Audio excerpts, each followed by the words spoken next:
Call me Ready 80 for a reason. Let's do it. All right. Welcome to Battletech Oath of Endosteel Season 3, Episode 2. First time we've had a second episode in a while. 3030 Part 1. Yeah. There was a bit of haste last time. There were certain things we didn't cover, like who wants to have kids or who wants to have mistresses or people on the side, just in case they want more kids. Tamari and I are going for our third for sure. All right. Now I'm going to tell you, I pre-rolled a lot of what we're about to do. Like I rolled a bunch of 20s. So I'm just going to go through that rather than... So you won't know what you get until I tell you. I'm doing this because if I leave the numbers out, Eric knows Pendragon well enough that he'll interpret the results before I ever get near it. Oh my god. Yeah, I mean Lachlan's definitely not being very careful, so I think it might just happen. Appropriate. I don't think he's specifically trying to have another kid, but we've already established that, you know, he wasn't being very careful before he was married. So like, yeah. All right. But I did roll a while ago to determine that Lachlan is not the type of asshole who cheats on his wife, despite being many other type of asshole. So I guess he doesn't have any mistresses. Okay. And then Anko? For some reason my keyboard's not working. Is it that thing? I've received consent from your husband, Paul Kahn, for unlimited attempts at children now and for forever. He may dress like a puritanical minister, but he also acts like a puritanical minister. I was gonna say. But it's up to you. Do you say yes? Yeah, so I think Anko. So the way narratively I'm imagining this is that Paul Kahn visits, or we like kind of do transitory visits with the fleet that we now have as like a way of kind of establishing a trade route between our two worlds.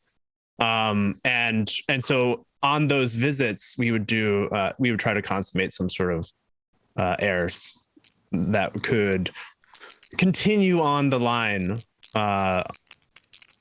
in Whittington. Low G sexy times. So romantic. Yeah, right. Just described that. I know, very romantic. Such romance on this show. I mean, I think it's, you know, it's fair to say that Anko is very duty bound right now to try to continue on her family line. All right. but there is I think there's like a growing bud of love between them, to be clear. So yes, I would like to consummate. Very well. What do I roll? Nope. I'm already there. I'll report results to all of you in just a minute if you guys want to talk amongst yourselves for a minute. Sure thing. Okay. Yes, I mean, I think in the new year, I'd be curious to know what kind of, I guess, what the agenda of because we're still technically the oath, the Endosteel oathbound, right?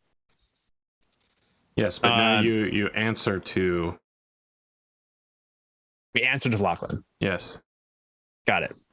So does that mean that we need to find another oath, like another oath brother? Like, does Lachlan assign someone in their family to carry on the oath? Numerical.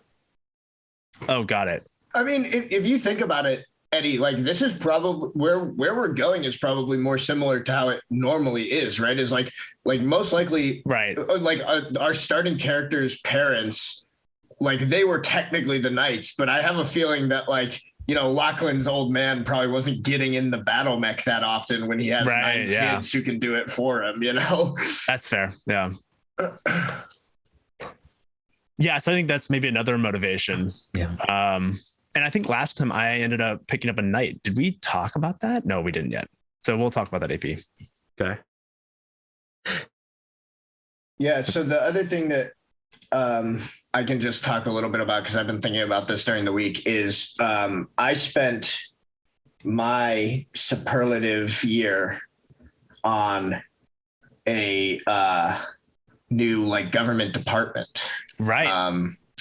And I think like ostensibly it is probably, to like give a modern parallel, would probably be closest to like the State Department, where like ostensibly the core job is like representing Whittington's interests abroad. But as Lachlan tends to do, it's probably kind of got its fingers in everything. You know, they've got sort of a whole domestic policy arm, and they're probably they don't have quite as pieced out of a framework as, you know, we do in the US in Whittington. So it's like a little bit more all purpose than any department that exists, I would think. And so he's probably been doing a lot of work to like get that off the ground and get like people hired. And I think actually it'd be interesting to have Anko aid you in this one, because she has a lot of people that are very central to information gathering, to establishing, you know, certain standards, and have a high level of education. So it's potential that like we could figure out something along that lines, like creating some sort of deal. Definitely possible. Although Lachlan doesn't really trust Anko very far right now. So at this stages, he's probably being a little cagey about bringing her in. But I do think one thing that would definitely happen is like randomly one day, because both of you are part of the Senate, you guys have like 3 or 4 people each that just kind of like show up, and they're just like, "Oh, I'm your staff. Like, I'm here. Like, we're your. Yeah. I'm like your scheduler. Like, I write speeches. Like, it's like, so like all of a sudden you get there, and it's just like basic senatorial staff suddenly now exists. So like little changes like that. Interesting. Okay. That would make a lot of sense. How about you, Eric? What do you think your family's up to at the start of this new year? A lot of kind of just general Whittington PR. Doing a lot of efforts with the rebuilding and making sure people are taken care of. Not like materially, but like spiritually, you know. There's like a lot of like, you can do it. Messages from our nice little like, you know, manor house with the fireplace and stuff. Just telling everybody about that blitz spirit kind of thing, you know. I think at some level we're all in this together, you know. Yeah, I think Anko would want to help you with, or not necessarily help you with that, but like, oh yeah, I'm not leading this for sure. Yeah. I mean, I think and part of it is trying to repair some of the potential damage that's been caused due to the rift of factions between Lachlan and the Khan House, and like, you know, the no, I was just thinking about, of course you're involved. We're using a lot of stock footage of your broken ass manor. So yeah, we can rebuild together. Yeah, together we are stronger. We get like an Izumi and like, you know, a bunch of other like diversity quota people to like come together as we're building your manor together, you know, like we're raising like the like it's an Amish barn raising thing, you know what I'm talking about? Yeah, and it's like, you know, with the help of others we can grow, and so then it like flashes to the building of oh my gosh. Admiral, what's the admiral's name again? Philippe Lebeau. Yeah, Lebeau's like people are like building their homes, and like the station where they manage the fleets, and it's like together we can defend ourselves from the next time, and things like that, where it's like, you know, just trying to build on this, like working together will make us stronger. All right, I have results.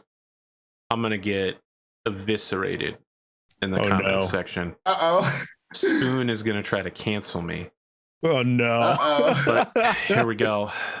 I'm gonna require the House of Khan and the House of McDougal to roll a d6. Okay. I got a 1. Populace thinks you're necromancers. You left that one in straight from Pendragon, didn't you? The populace thinks you're necromancers. The House of Hiroka. Yeah. Despite your best efforts trying for children, nothing in that regard. Your children grow up healthy and move to the next year. You know, however, that's okay. There is a marriage in your family. And you might be thinking, I don't have any family, but Yusuf is secretly your half-brother. And Yusuf got married? Yusuf has been married. Good for Oh you. my God. Wow. He just got a mercenary company and then he got married? That's a mercenary lance. Company is a technical description of what he belongs to, not a military formation size. Okay. He has been very cagey about he has signed a contract with what's now being called the Armed Forces of the Federated Commonwealth, which is the super military of the Federated Sons and the Lyran Commonwealth combined. It's a little chaotic for them because the generals of both sides aren't really used to working with they have very strict hierarchies and now they have to work together. So like a new independent super hierarchy is forming to make sure all these numbskulls work correctly. Yeah, it's a joint task force. So that joint task force is still sounding out how they're going to do things. Sure. Yusuf has secured a contract, but the details are still NDA. And even though you are the sole proprietor of this company, you have been wrote out of this particular contract. Yeah, that's fair. I'm super proud of him. Good job, buddy. So he's gotten married to somewhat older than him woman who is a arboreal specialist in the capital city. Common birth? Common born? Yeah, common. Okay. Commoner. She leads up a team of people who are studying how the local exotic woods could be transferred to another world.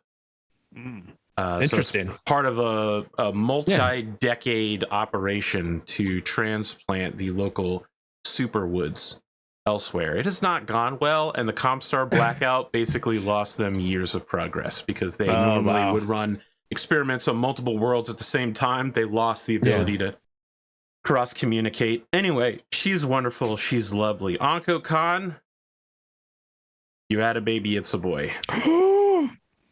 Now, it should be noted that this baby will not be born for many months. At the beginning of the year, you still got more problems, but you know you pregnant.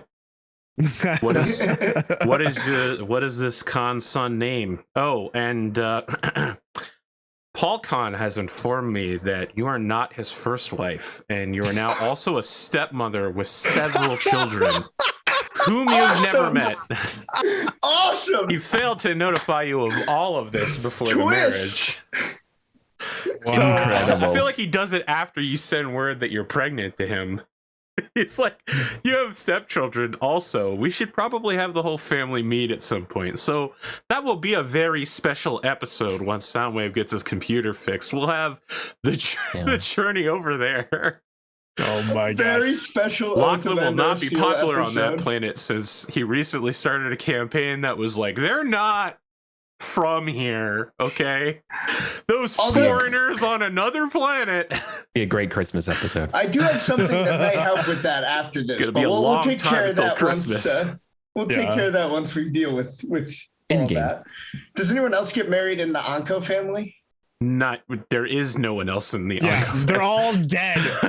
What about your how agents? insensitive. What about your agents? That's true. Like, how about my extended family? No one. Your extended family, it's not clear. We don't check for that kind of stuff. Whoa, wait. What about my tech and my knight? My knights. Does something happen to the admiral? We'll see. Listen, think that I don't roll for Philip LeBeau, all right? Kane will tell me what he wants to have happen to Philip. And I'm just gonna tell you, like, he was really setting himself up for a post-Bassett run as the villain. So, Oh no.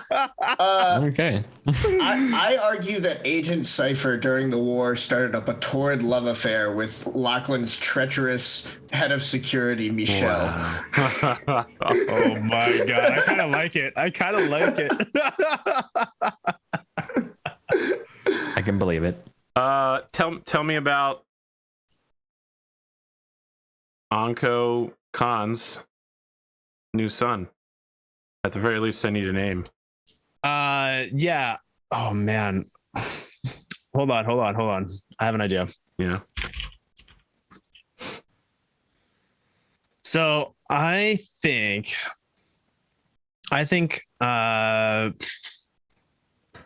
no, it can't be that. Ooh, actually I have an idea. Yeah. You want to tell me what it is? Yep. Hold on. Hold your horses. I have to look. Horses are holding. Are there family names? Actually, you probably wouldn't know this. I need to look at the actual Paul Khan's thing. But either way, for now, I think it'll be. You can come back to me then. Yeah. I'll come back to you because I need to look at the two family trees. Question mark Khan. Yes. I need to do the same thing. Lachlan McDougal. Countess Harmony Lake. Angus McDougal. Athena Menshikov. And your new son will all survive. Tell me about this son. Which house does he belong to? Oh, that's a good question. I think Lachlan would ask Xenia what she thought, but would encourage the son to be in the Menshikov house. Very well. And their name? Let me see. We need You've traditionally gone Greek. Yeah, so we need a Greek Menshikov name Achilles, here. Oh, that's a good one. Well, we have Athena. It's just Thena. Oh, Orestes. It's don't worry about it. That's a Marvel Eternals reference.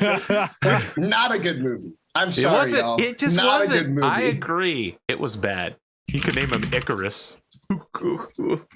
That is actually not terrible. How do you have Jon Snow and Robb Stark in the same movie? They talk to each other and they're still bland and uninteresting. You could have done anything with them. Anything. Yeah. Oh, yeah. It was bad. And honestly, Jon Snow did not need to be in that fucking movie. It was literally just an advertisement. Yeah. Harris? You want to go Iliad? How about Homer Menshikov. Homer Menshikov. I'm just looking at random name generator names. That's where I was headed, but then I was like, well, I could also do something with the family names. Ares Menshikov. Series. It depends on kind of what you're trying to manifest, you know? Is this supposed to be a warrior, or is it a boy or a girl? I guess it doesn't matter. Boy. I've got a good one. Menelaus Menshikov. Okay. Who's Menelaus? He's Homeric king. Yeah, that makes sense. I think he's the king of Sparta. Let's look it up. Isn't Agamemnon? No. King of that's Agamemnon. Menelaus might be the king of Sparta. Yeah, king of Sparta during the Trojan War. Menelaus. And who the hell is Agamemnon? The Agamemnon has nothing. Isn't he a Jewish king? I believe. No, Agamemnon. I think Agamemnon is some kind of Old Testament king. Am I tripping as well? Oh wait, no. Agamemnon is the king of Mycenae during. The Mycenaeans. So he's just a Mycenaean king during the same period. Right. Menelaus is the one who is married to Helen of Troy before she gets abducted. The hell's Mycenaeans?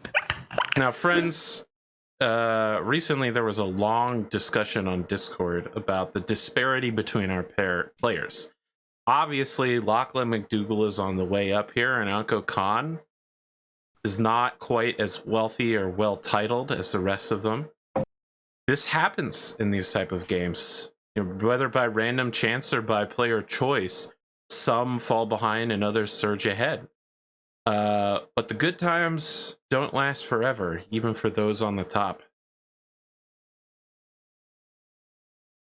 Even a Mechwarrior may not be the strongest of persons. And it is the nightmare of every husband to find out that their wife died during childbirth. A nightmare Lachlan McDougal wakes up to. Oh, no. Wow. Damn, Lachlan is probably absolutely devastated. Yeah. Damn. Yo, dude, the Reddit thread on our game just went like 700 more posts. That went on fire.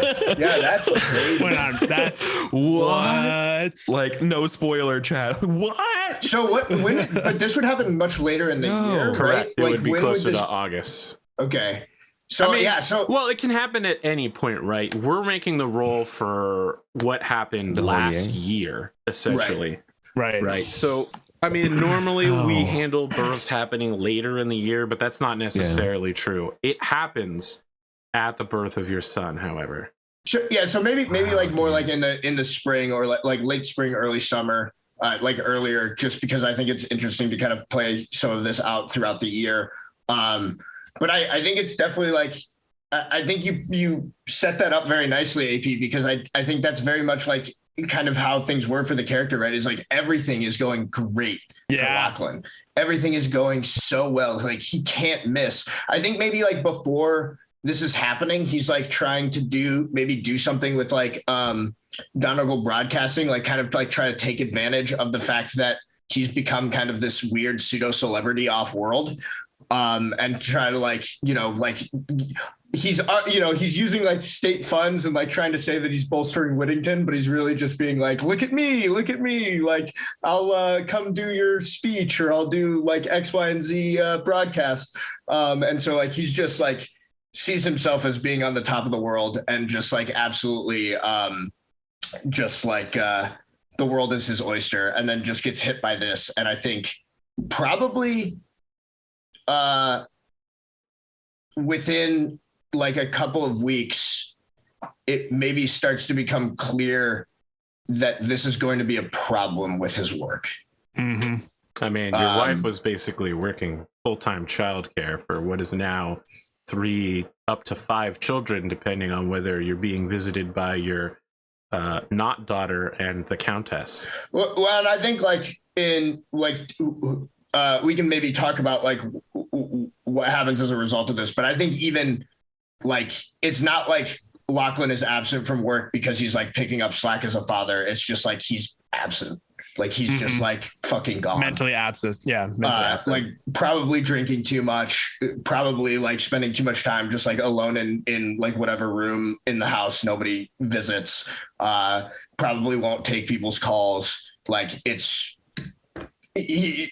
probably very clear that he's going down a severely self-destructive spiral and probably has not the tools to deal with that. It's been a long time since we've heard from Leonora Hedberg.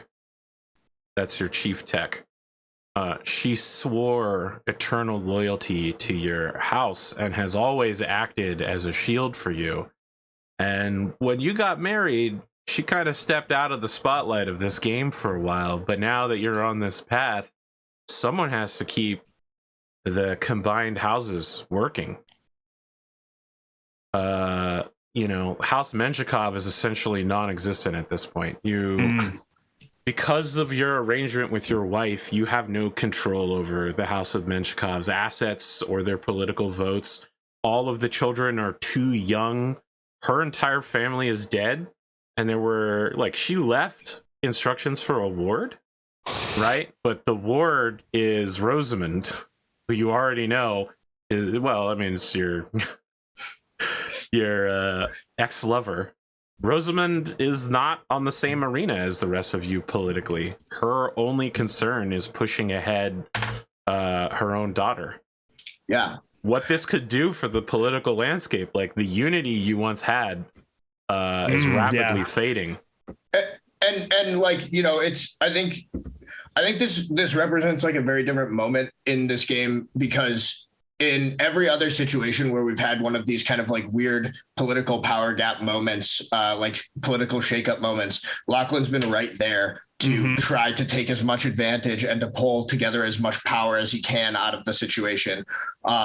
And probably needs to be doing that here, right? He like needs to be stepping in and like making sure that like it, you know, that his kids who have the last name Menchikov are protected, and like, you know, this doesn't all really start to fall apart.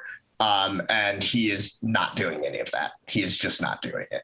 Hey, Sam, I want to ask permission for this, but do you think it would be okay if Anko, as like a way to repair the trust that she has lost with you, to kind of silently step in and try to protect your family from like bad shit, and like also try to like make this a time to bolster like the support for your family during this difficult time? I'm totally okay with that, but I don't think like it would have to just be something Anko does, right? Yeah. Like if she like brings it up to like I don't know if Lachlan would even like see Anko. Yeah. I don't know if he would even see Jasper, who's like ostensibly like his closest friend. Like he's just probably not seeing really anyone. But like if you did like get any kind of like word across to like him, you'd like at best you would have gotten like an "I don't care, do what you want," or like a whatever, or like, you know what I mean? It's just he's just totally not. But yeah, if you want to, like as a player, I'm totally down for that. Is like, okay, if Anko just kind of like quietly like starts to work with Leonara to make sure everything is not just absolutely falling apart. That's absolutely what I was thinking, was just quietly something that a friend should do for another, trying to rebuild that bridge of trust, even if you don't notice it at first. Yeah, for sure. So let me be clear here. These kids are 2 years old. They don't really understand what's going on. They can, I don't know, can 2-year-olds speak? Jesus, I feel like I'm super underprepared for this. They're starting to learn their first words. Yes. I feel like they keep asking where their mother and father are. You know what I mean? That's so fucking heartbreaking. Yeah. Yeah. And I think that's where like Anko kind of helps with Leonora, right? And we kind of step in and fill those gaps and try to like, you know, assure the kids. Anko now like getting herself ready to have a child. I think it's like really, really like her mother instincts just kick in, and she steps in and tries to help. You have not encountered Rosamund Alicia before, correct? I don't think you've ever had any. I don't think I have. No. She did go to the Krinsky ball one time. That's true. But I don't think they ever interacted. No, I don't think so. Rosamund is just taking seniority here. She doesn't say that she's the head of this family, because she's not the head of either the Menchikovs but right. Out of the 3 women in this room, she's the only one that currently is a mother, and you know, is noble affiliated with this house. So I don't want to say that she takes primacy by just like forcefully doing it, but she gives you orders and expects you to follow them. That sort of deal. She doesn't need to stop and like privilege check you. She's just like, oh, bring that here. I'll need you to do this. That sort of thing. It's quiet. Yeah, I feel like it's kind of like a subtle of like, I need this, or like, you know, this is the way you mother, or like that sort of thing. I don't think she would ever say it like that. That's a level of. No, I meant more like it's a subtle way of her kind of passing on what she's learned about mothering. What it kind of sounds like to me is like implicitly or explicitly, she's acting like, oh, you're coming into my house to help. Yes, exactly. This is my house, not your house. So one way I'd like to analogize this is like when someone walks into another person's kitchen, and it's like they're slowly by action recognizing where everything exists in that kitchen. Okay. how do you deal with Rosamund? Because again, she's not actually a noble, and she's not. You are a noble. She's just noble affiliated, but she has a long history with this particular house. Right. She is the warden of House Menshikov now. Like, how do you deal with her? Do you suffer her? Do you not suffer her? Is it learning experience? Is there teamwork? I feel like there's because this is actually something that that Anko was trained in as kind of like a secondary part of the family originally, before, you know, not secondary, but like a second house to the family, right? She was part of the cousins, not necessarily part of the main branch of the family. Branch. Yeah. And since the main family, she's now become the main branch. So I think with that, her branch is dead. You're another tree. Yeah, exactly. But with that, she learned a lot of different types of duties around, you know, caring for the family, you know, helping in different ways. So I think in some ways she's respecting Rosamunda's like station here, but also making this into like a teaching moment for the both of them of like how to work together. At least that's what she's trying to do. I don't know if I'd it like actually you to make works. a protocol roll then. Okay. I like that. It's just like you're using your protocol to just kind of like rebuff it subtly. I love that. It's such noble bullshit. It's perfect. Yeah. That's a 6 plus 7. Okay. So that's a 13. Yeah. You're not looking to take charge either. The two of you managed to quickly enter into a coexistence of teacher and learner, but you're also both there to get a job done, which is, while this goddamn useless man is Ralph Waldo Emerson his way around the estate, someone has to keep these children alive. Not wrong. Ralph Waldo reference. Didn't expect that one. I mean, there are a lot of American natural philosophers who are held in really high regard, and then you're like, their personal lives were wandering around the woods while like a dozen people supported them and did their laundry and made their food. Yeah. They were like, oh, life is so hard. Oh, this sandwich is so good. I'm going to go put on a hat and go fishing. Yeah. There's bleakness in life, but there's also beauty. Oh my. Like, so true. That's the where I think personally Lachlan is at. I mean, like I feel like I'm being very clear, but like, yeah, he is not handling this in any kind of like healthy fashion. There are ways to deal with grief healthily, and the one Lachlan is choosing is not that one.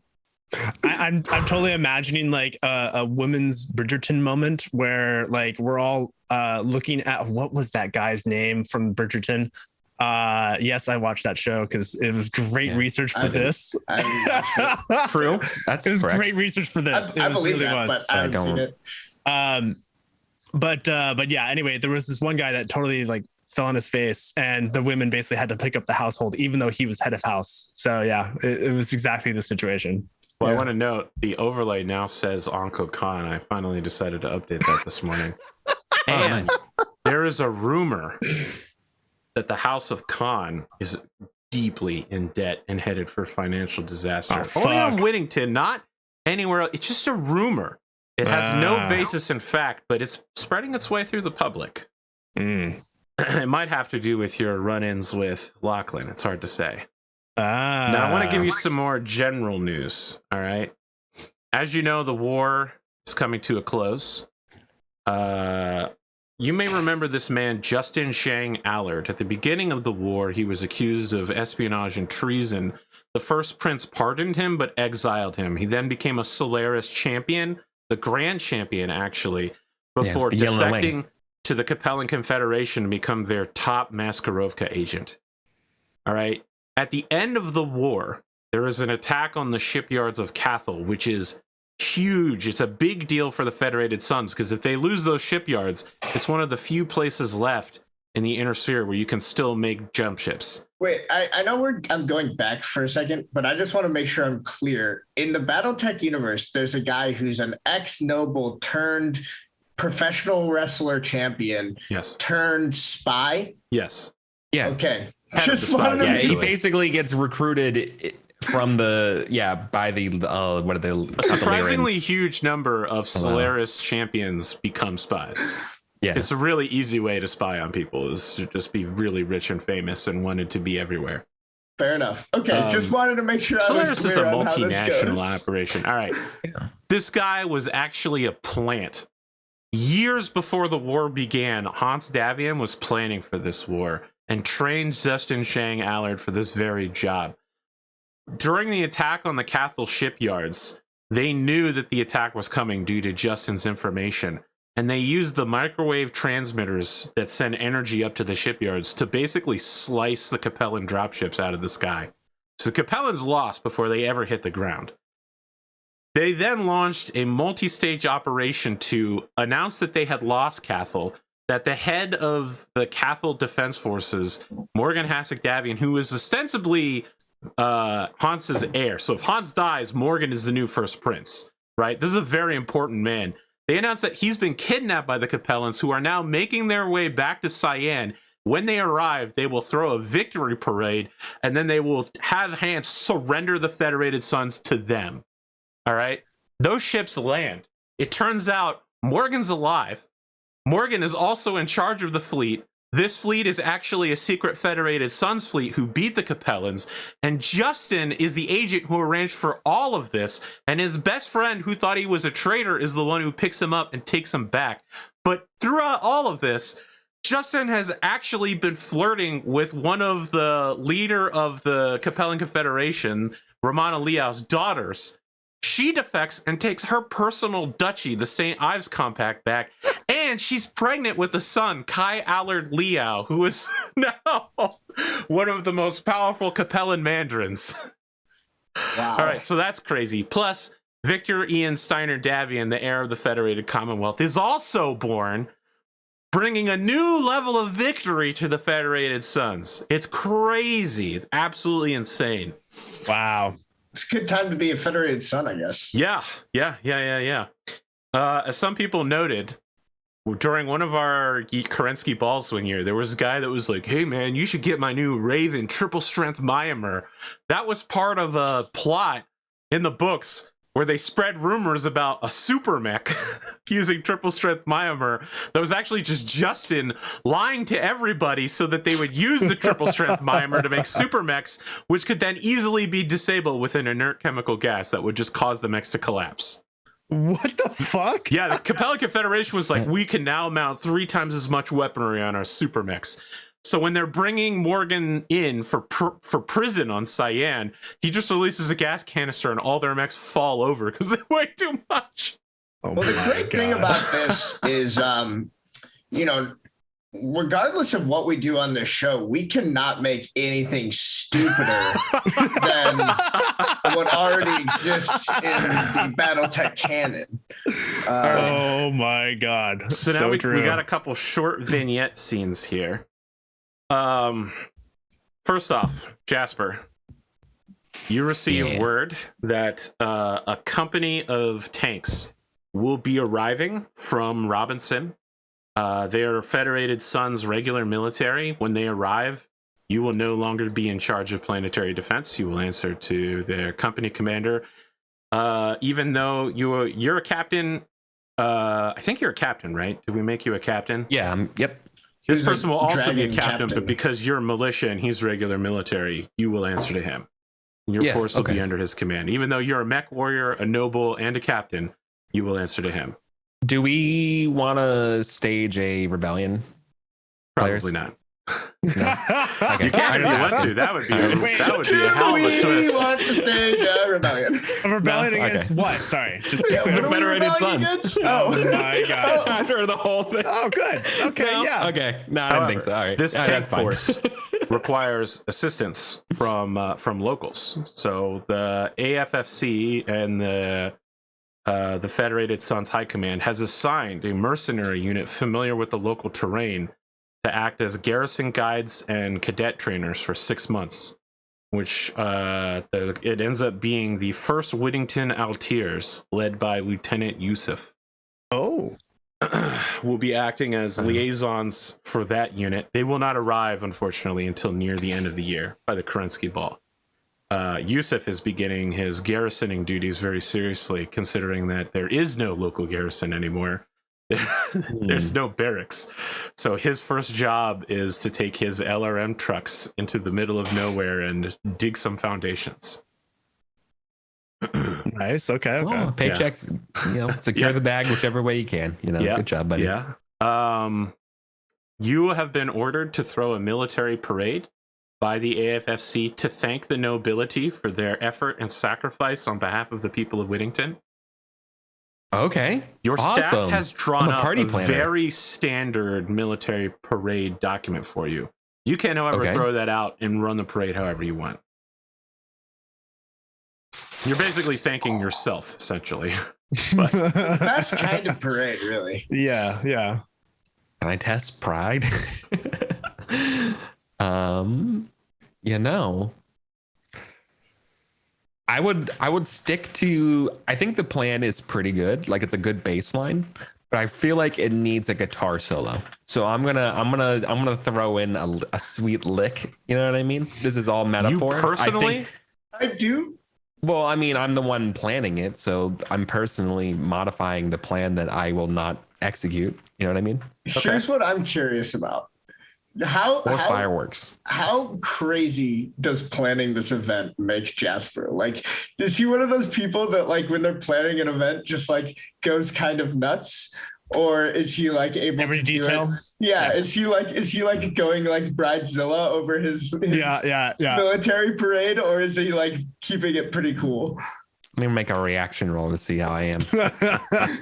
A 9. I'm relatively friendly about it, so I'm not a Bridezilla. I'm not hostile or anything like that. I was really hoping you would roll a 2, and it's just I know. Like, and he was don't talk to me. I need it. He's gone crazed. There's a missing chair. You're telling me this now? You're telling me. Yeah. What do you mean the float's not moving? Sir, I'm sorry. This shit is clearly khaki, and I asked for taupe. So, yeah, the militia has had a bit of a rough time. The parade is a good way to bring them together. Now that they're no longer on war footing status, they're back to 2 weekends a month. They're warriors. Can I interrupt you for a second? Because I actually do. I know we were memeing about the parade, but know what I actually want to do? Sure. I want to slide in a thank you to what's her name, who got completely owned. Morgan? No, Garcia. Yeah. Oh, Garcia. I couldn't remember her name. I want to make sure that she's remembered. Garcia Memorial. Okay. But isn't she like really unpopular? I know. Now? That's what She's I need. also dead, so Yeah, well. but also like I want to also like make sure that she gets her credit because she actually like did a lot and it and I want to make sure she's honored despite everything. I feel like a thing that might be really cool is a float for the fallen. So as well, there was Jana van Hohenheim who was trying to bring about peace. Like you could talk about that, where it's like all this peace driven talk. And then Garcia, who in our time of need was able to do XYZ. Yeah, float for the fallen sounds actually really nice, man. Thanks for that suggestion. That's lovely. Yeah, let me do that. I'm gonna work hard on that. For the parade. They who was the U.S. president during World War II that they were basically propping up because he was so physically Woodrow Wilson? Oh, FDR. Yeah. They FDR the shit out of Genji Yohei. So he appears like he's capable of standing up and offering a salute through the whole parade. Even though he's barely capable of walking right now. Your tribute for Major Garcia goes well among the militia. They are not the general public, and they know who was responsible for their victory, right? It wasn't you. You did a part for the militia, but she's the one that held the entire planet together and launched a multi-pronged operation that ended with the complete success and driving out of a superior force. Like exactly. They don't need a political commentator to tell them what they feel about her. Look, I'm going to actually be a good historian and my memoir is going to like exonerate her. Yeah, yeah, I like But that. it's gonna take like 20 years, and no one's gonna Oh, read it. Jesus No. Christ. Like, I'm prepared. Okay, I'm completely prepared for that outcome. I'm not saying it's gonna happen tomorrow, but yeah. Bassett prepares his house troops. No military equipment with them, but they organize themselves into something like a formation to salute the soldiers as they go past. Oh, can I make Philip Davies also play a big role in the? You could. I mean, he's technically a noble and is not a member of the militia, but yeah, but I'm going to deputize him to be kind of like a big, good representative on the floats and stuff. Okay, and his crab, waving to everybody. It's getting pulled. Take a hell of a float. I'm telling them it's a good PR training exercise for being a knight, and like kind of like throw it that way. That's a good point. Yeah. There is one hitch. At one point, the parade stops unexpectedly, and you're not really sure why. Okay. I don't know if you want to give me the PM on the phone. What's going on? Are you going down there to see what's happening yourself, or are you still directing overall the entire parade? I'm directing the parade overall for sure. Okay. I'm too busy to be handling. You catch what has happened later then. Okay. The second to the last formation is the aerospace pilots. They offer a personal, heartfelt thanks to wow, I had her name in my head right up until this very moment. Audrey Lafayette, who she's in a lot of trouble right now. She did commandeer a civilian dropship and use it as a command vessel for the entirety of the battle.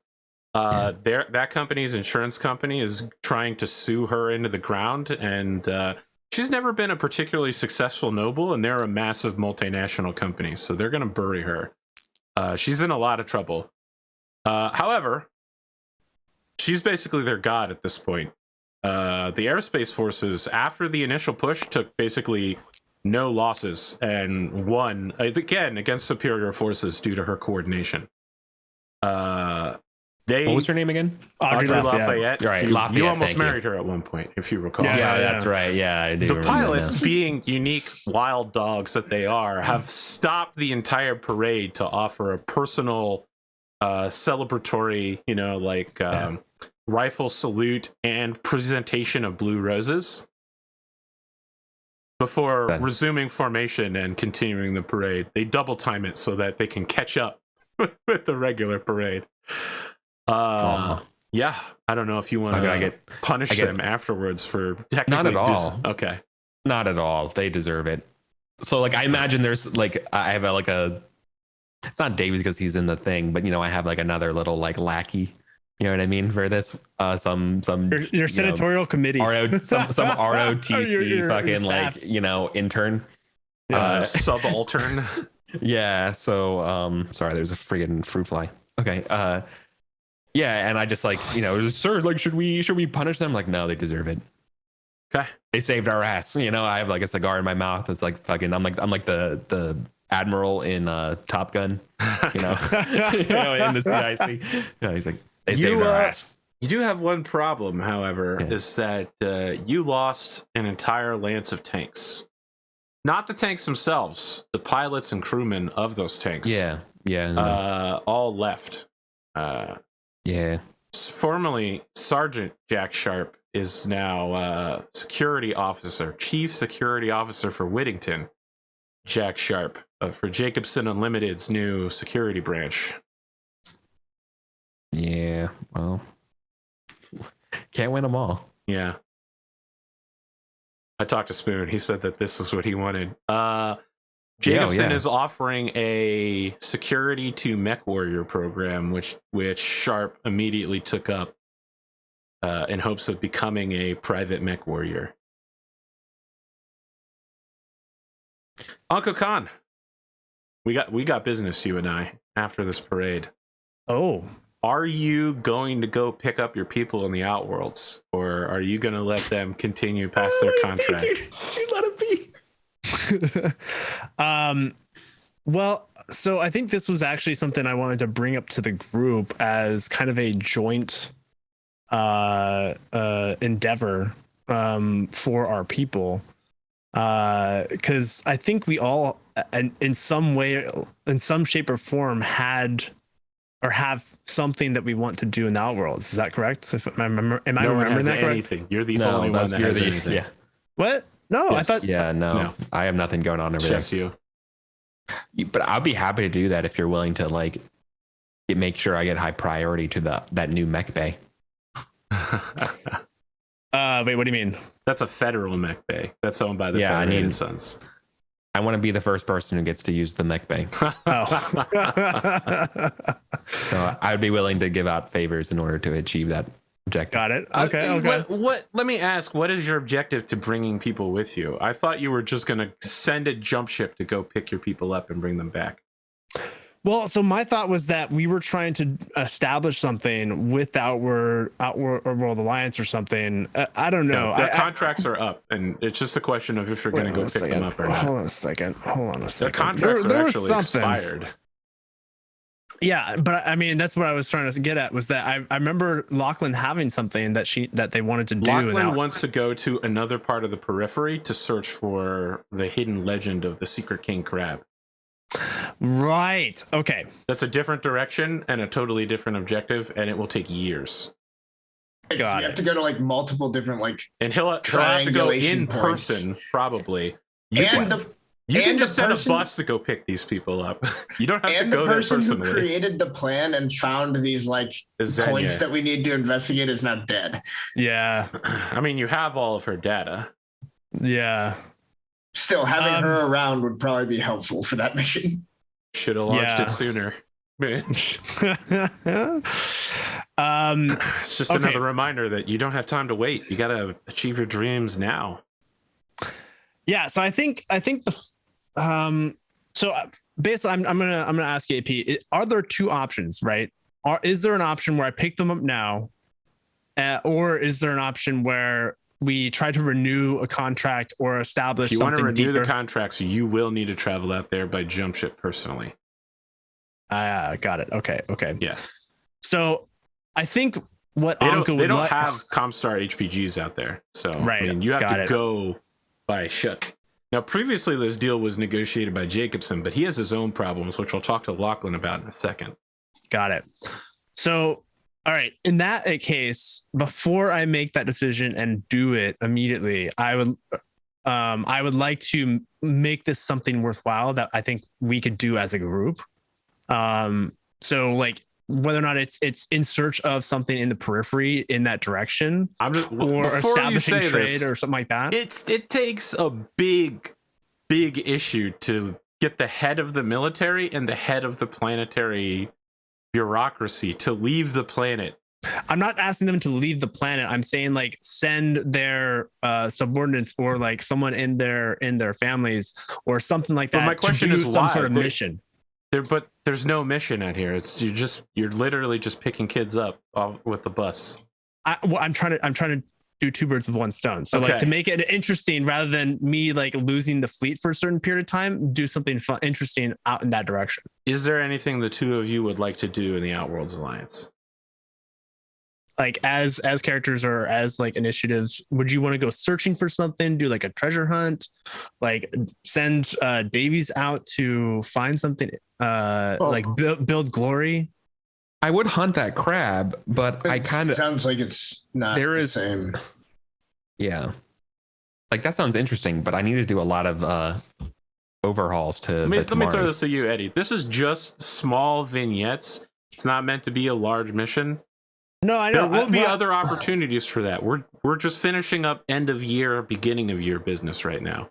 Right, and I guess what I'm trying to So what I was trying to do was basically figure out if there was an opportunity for us to do something off-world, where I'm not just dedicating a big fleet to do You're one just thing. Sending one jump ship and a drop ship to pick them up. Yeah, and you that's don't like need to dedicate a whole fleet. Got it. Okay. I think what it comes down to is just like the unfortunate truth is like the problem with the deep periphery is everything's far away and it takes separated. And so it's like, it's either we go pick these guys up or we don't. So it's like, I think if you don't pick them up now, they're in a lot of trouble.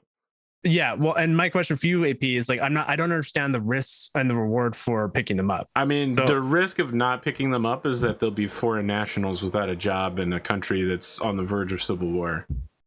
Okay, and then what's the reward for picking them up? Like, what's the Your benefit? employees come back alive and intact with pockets full of money.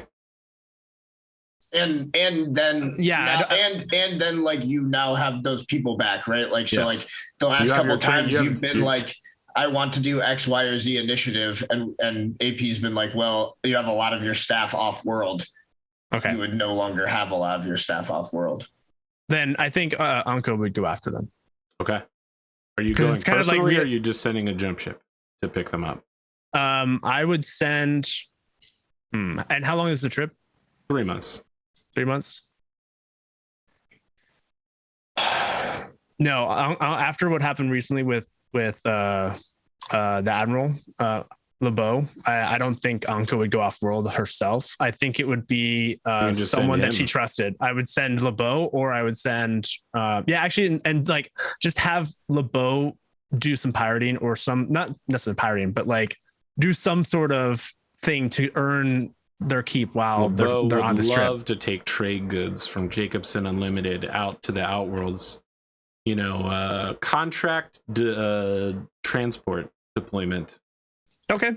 Bring a I'm load of okay goods with out, bring a load of people back in. Would be a great use of his time to privately make a little bit of extra money on the side. Prove I think his that's loyalty. okay. All right. Yeah.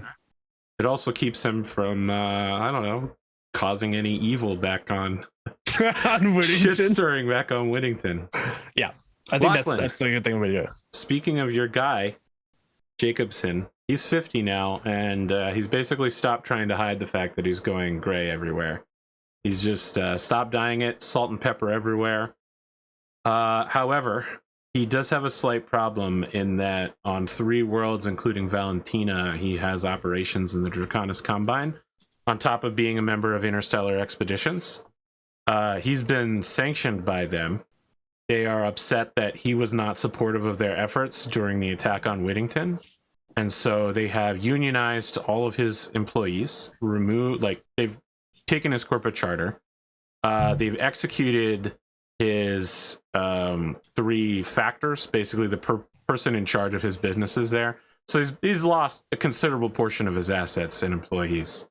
And his employees are all no longer working for a multinational. They've basically been kidnapped by the Draconis Combine and forced into the Draconis Combine's union system. Just to be clear, their union system is not like a real union. It's like, hey, we all work together or else. Hey, it's better than the Federated Sons, where unions are illegal, period, Yeah. end of story. I guess. I don't know which one's worse, actually. They're both pretty bad. Eric's trying to do the math there. I don't know. That's real rough. Yeah, I don't know. The Draconis Combine is a workers' union insofar as it is led by a dragon god.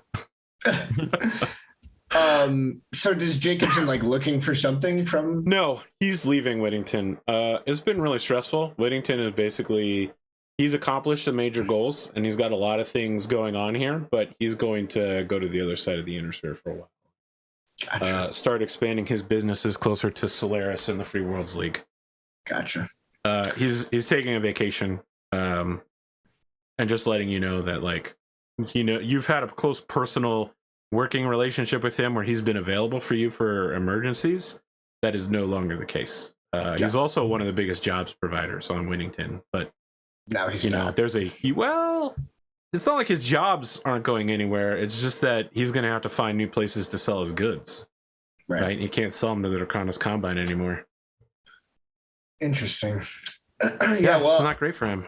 That's not great for Lachlan either, but you know, it is what it is.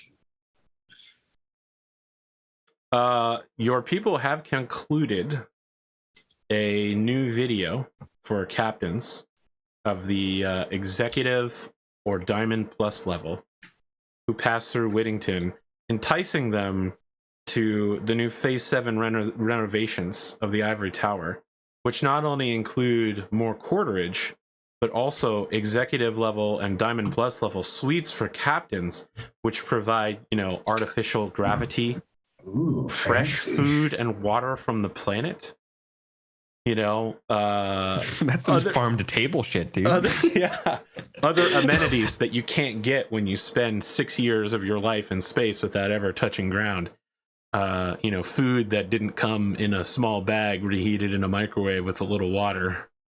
That's your own urine. It's going well. It's going well. A lot of jump ship captains, rather than jump to the sun and release their drop ships, are taking the opportunity. In fact, it's going a little too well. You're suffering from success. You don't have enough berths. You don't have enough docks. And they're draining the battery of the station faster than it can be refilled. But that's a problem for, it'll run out in like 6-7 weeks. It's a problem for another day. Right now, you're just, it's like when you make a new road into a city. They're like, this will alleviate traffic. It won't. Actually, it'll just also be traffic jammed as well. When you added more docks, more jump ships showed up, enough to fill the docks. Yeah. Induce demand. That's good. I mean, he's making money off of it at least. Yes. I just want to give you guys now. We finished the vignettes, so we're almost an hour in. Actually, we're slightly more than an hour. Oh, no, we're exactly 1 hour and 41 seconds in. Yes, LeBeau can be tasked to look for unique tech and resources, but it's probably unlikely that he'll find any in the Worlds Alliance because it's been populated continuously for centuries, and they specifically told the SLDF to fuck themselves. Got it. Okay. I mean, I was just looking for they're one of the periphery along states. The journey. The Star League was not. I mean, the journey is you're going to jump across the border, right, into the Outworlds. It's only going to take 1 or 2 jumps to get there. Then it's just traveling to the far side where the capital is, picking the people up along the way. Okay. I mean, he'll look for information, which, could never go wrong. He could get some interesting stuff, but technology you're probably not going to see. Okay. Yeah, I think information is mostly what I was looking for anyway. Okay. Because you never know. Rumors, people talk. Rumors pass. All right. A lot has happened. I want to give you guys the option to react to stuff or launch your own plots. We're talking late spring, early summer level of timeline. Yeah, honestly, I really think that around this time, Lachlan's just not doing much because he's so messed up about losing his wife. So I think unless other people have stuff that they would try to pull him in on, we can maybe do that. But I at the very least, I can't imagine Lachlan is in any way present at any sort of job capacity until October, November, at least 3 or 4 months. When he does end up getting back to work, he's probably also not all there, maybe a little bit too, drinking in a unhealthy way on the job and, maybe not always showing up, that kind of stuff. Let me ask a question for something I'm interested about. You've formed this new bureaucracy, but you haven't really given it a defining purpose yet, just to serve you. That's the point of bureaucracy. They basically get a bunch of reports to you, even in your, malaise, that they could stop Bassett from doing what he's doing. So Bassett, of course, is continuing to find people who used to be criminals with him and snitch on them. The cops come in and, arrest them, take all their stuff, and then he picks up all of their equipment and houses cheap on police auction and then relists and sells them or takes their militarized equipment. They could just basically make it so that his life is a living hell in that regard, and in every regard, really. I think that when Lachlan starts getting those reports, he literally just sends it all to Lafayette and is like, you deal with this.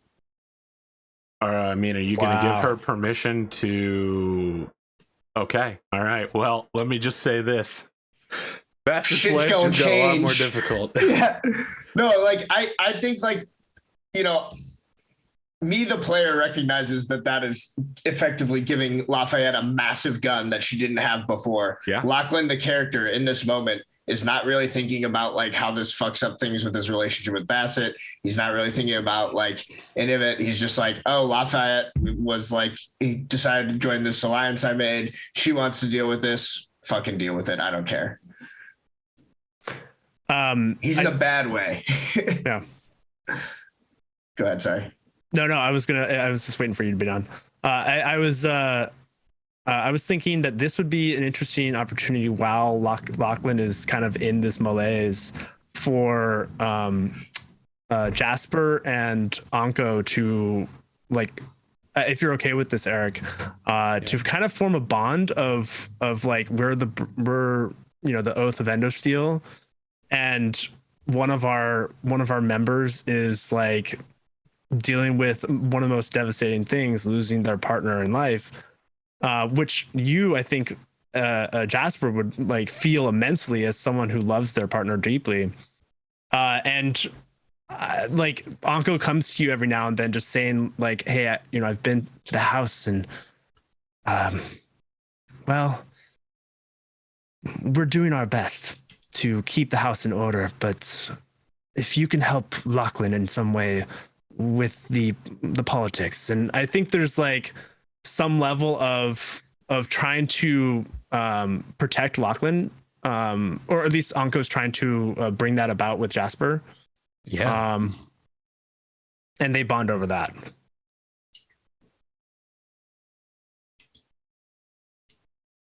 And I think, and then for Lachlan, I think Anko would subtly leave you things to try to brighten your day. Like, just do it secretly. Just like you'll walk into your office and something will be on your, like your drink will be ready. Your papers are organized, even though they were in disarray because you didn't care.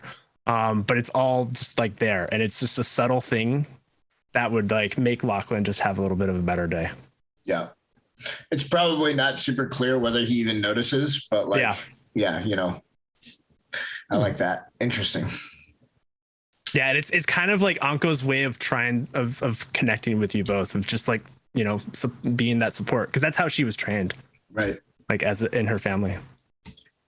Okay, Jasper, something has come up for you in the early summer. Okay.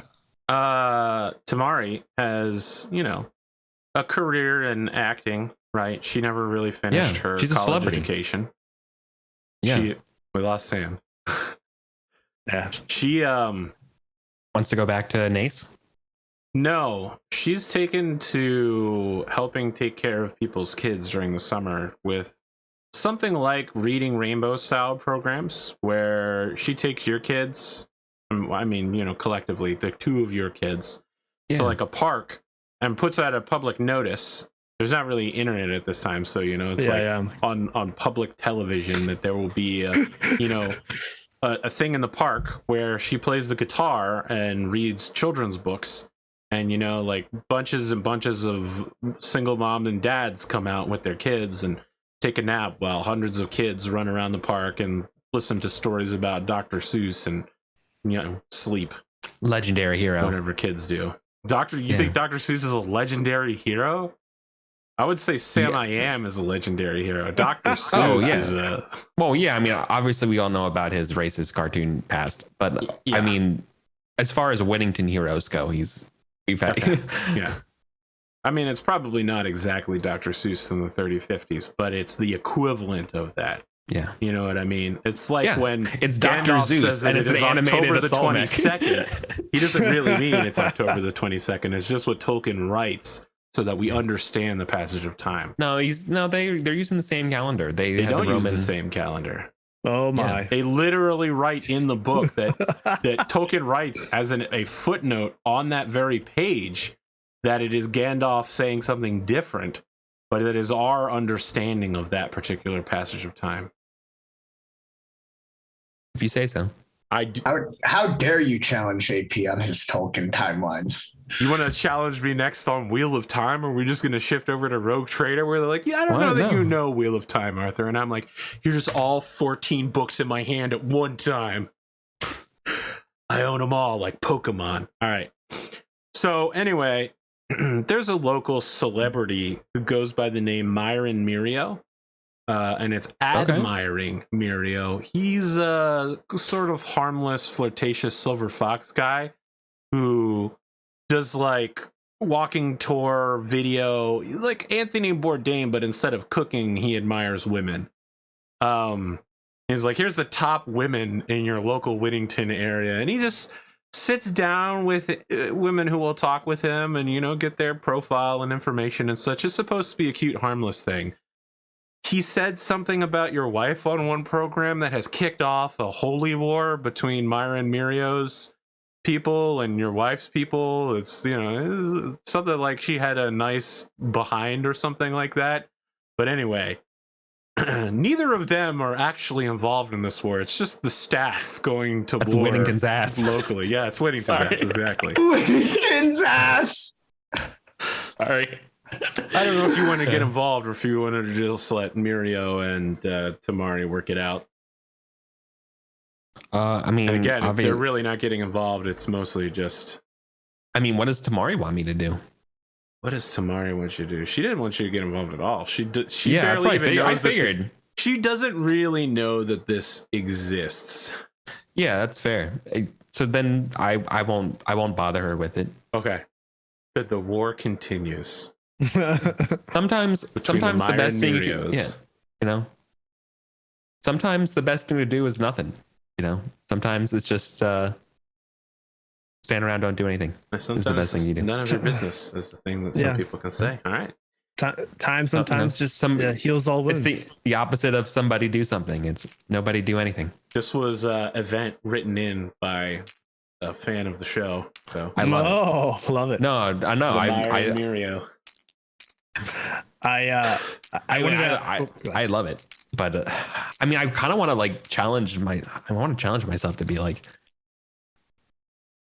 no, I gotta do. All right, hold on, no, I gotta do. All right. I drink a bottle of whatever and Whittington rye, and you know what? It's in me. I gotta go. I gotta do it. All right, I'm gonna drink. What's the one that everyone memes about on Solaris Nights? The primary beer. The primary vodka beer. Yeah. Well, he needs something stronger. We do. We have primary vodka. Dunamis made that specifically because he's Russian. Isn't available yet. Yeah. So we got you stumbling out of your house with a bottle of opened primary vodka. And some Daniel Radcliffe. Yeah, man, you don't get to make fun of. Only I get to compliment my wife. Are you confronting him directly, like in the street, while he's doing Myring Mirio? No, while I'm like wearing my pajamas. Are you just calling him or something? Just yelling at him, giving him the finger. Yeah, I assumed I was calling him. Listen, Baron Hiroka, my deepest apologies. I had meant it to be complimentary. I'm from a different time. You must understand this, you know. Before the change of the millennia, it would have been deeply complimentary, but I know what I did was wrong, and I'm very sorry. I have apologized on my program, but once the genie has been unbottled, bottling it up again is a problem. I will do what I can on my part. I am deeply apologetic to you. Is there something I can do to make it up to you? Man, I was going to call you to berate you about how much of a jerk you are. No, you're correct. No, what I have done is wrong. You should do what you feel is necessary. Now you're really nice. Now I'm really confused, man. I love women. Sometimes it is a little bit too much. You must understand. I mean, I understand that. and you know, I really don't know.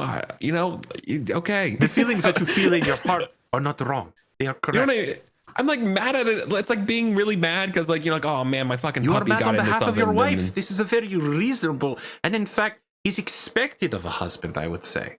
Thank you. That's what I was thinking it was. Exactly. And then that's why I couldn't. I was just.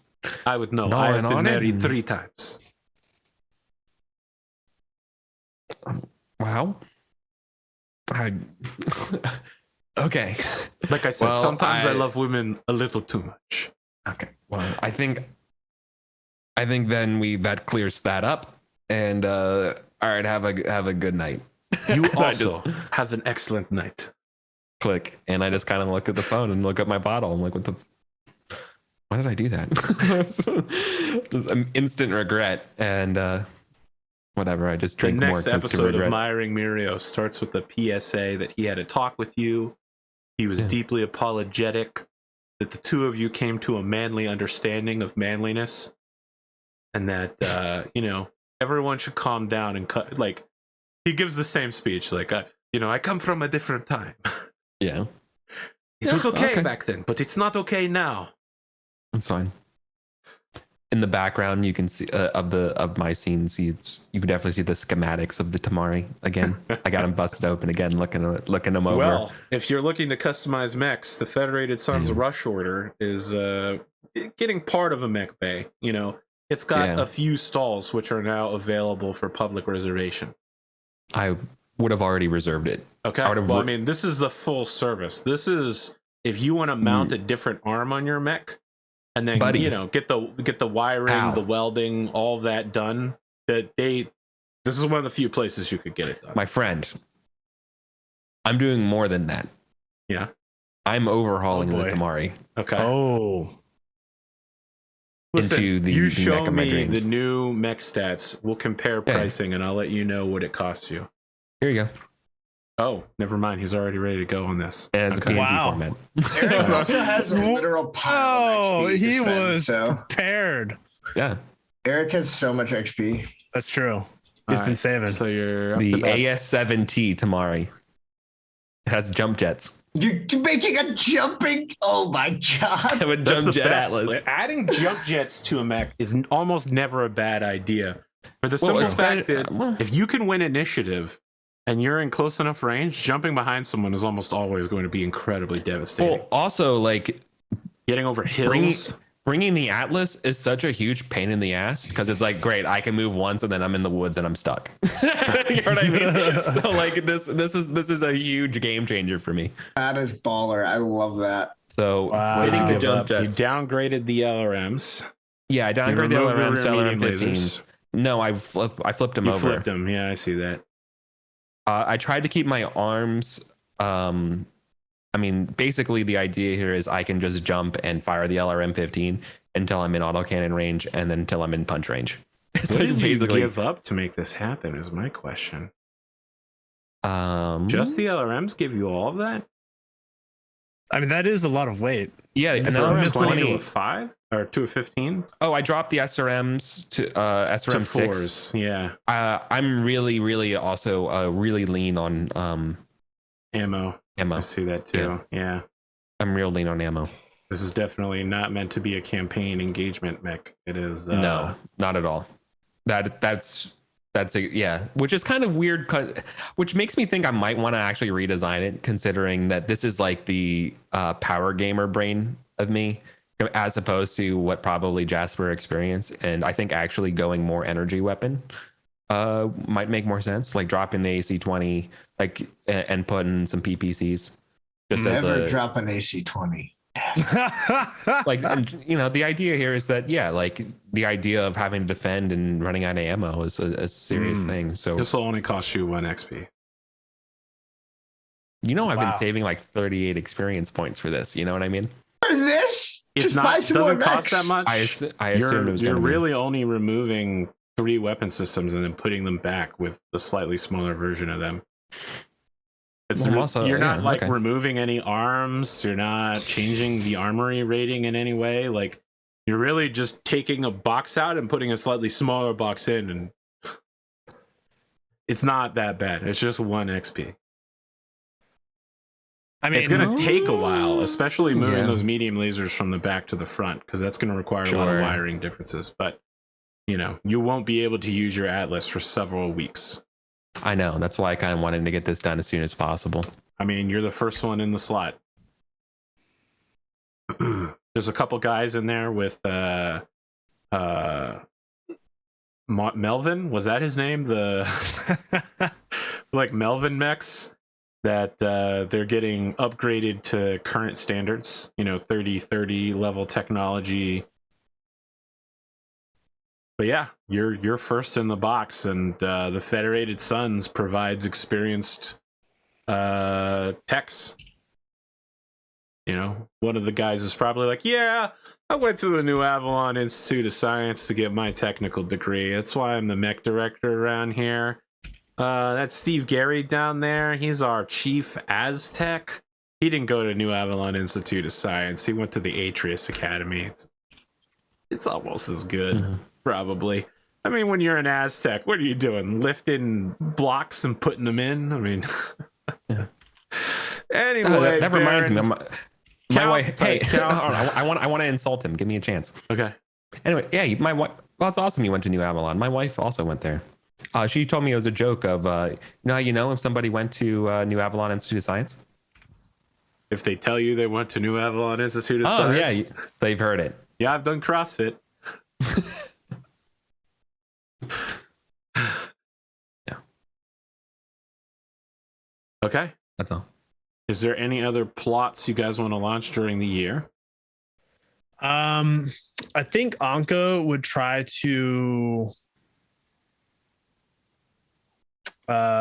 just shore up her family house with okay, so I mean, let me ask you, AP, in terms of what I have available to me, like with the fleet, since I did send a bunch of them out to go get the people. So one jump ship and one drop ship. Right. So right, it's not the fleet. So what else is in the fleet? Is there other jump ships? No, there is one jump ship. There are several other drop ships that are all supporting essentially planetary attack force. Got it. Okay. So they're all spoken for. I can't necessarily use them for other things. I mean, they can't go to other planets unless you hire a jump ship. But if you're looking for...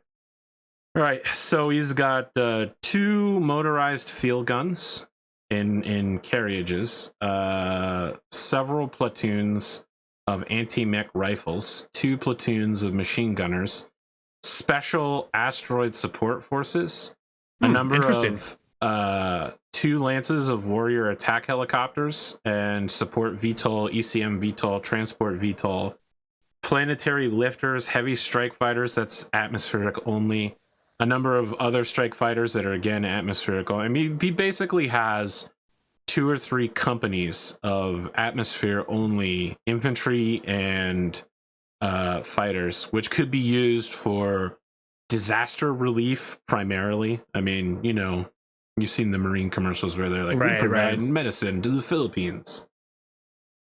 Yeah, so I think you could do that.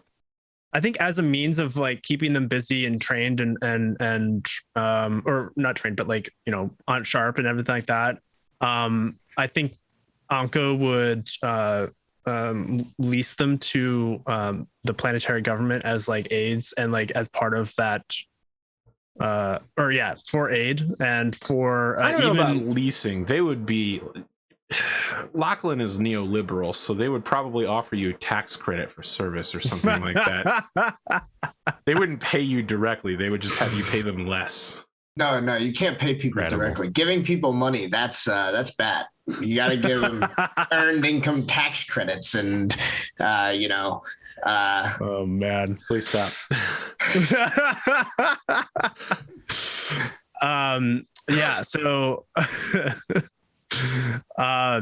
yeah, I think there's at least some level of deal where all right, well, it turns out there are a lot of requests to help rebuild after people's got their mech stomped on their house or their apartment skyscraper was exploded because there was a machine gun nest in it, and maybe Jasper Hiroka might have blown it up.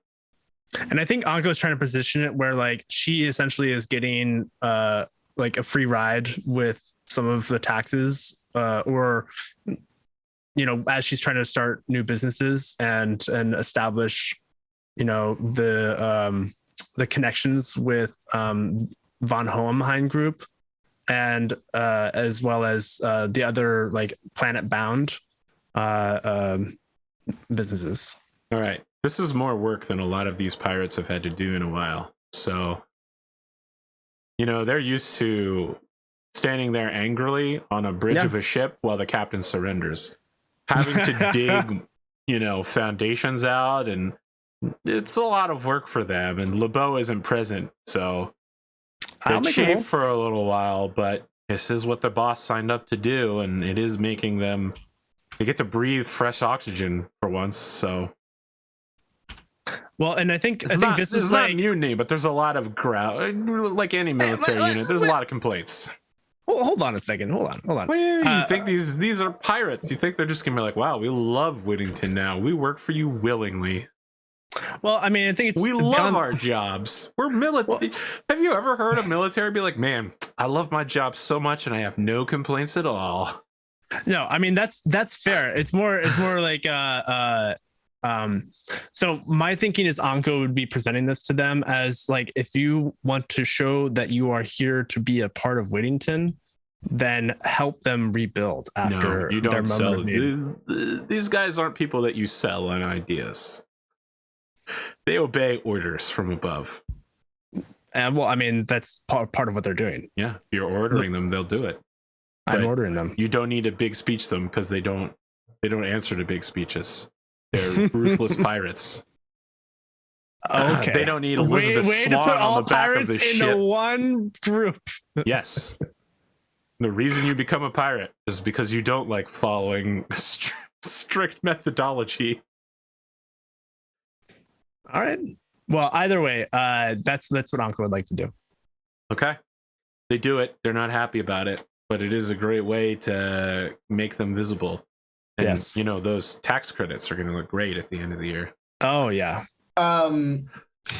Eddie reminded me that I have a mech upgrade. Yes. I am sorry, Eddie. I don't want to repair the Dragoon. It's okay. I mean, it's just a cool mech. Yeah, I want to beef up the Black Knight somehow. I want to like make the Black Knight more better. Do you have that right now, ready to go? No, I don't know how I would do that. Suggestions. All right. I'm asking for both your and audience suggestions because I don't really know like what I could even do, and B, it's a lot to dig through. Yeah, y'all are better. If it was me, I would just load it with as many PPCs as possible so you could stay long range. Sure. Yeah, I'm down. PPCs. If someone wants to make a Black Knight BL7 KNT variant with as many PPCs you can stuff, no one would look sideways at that.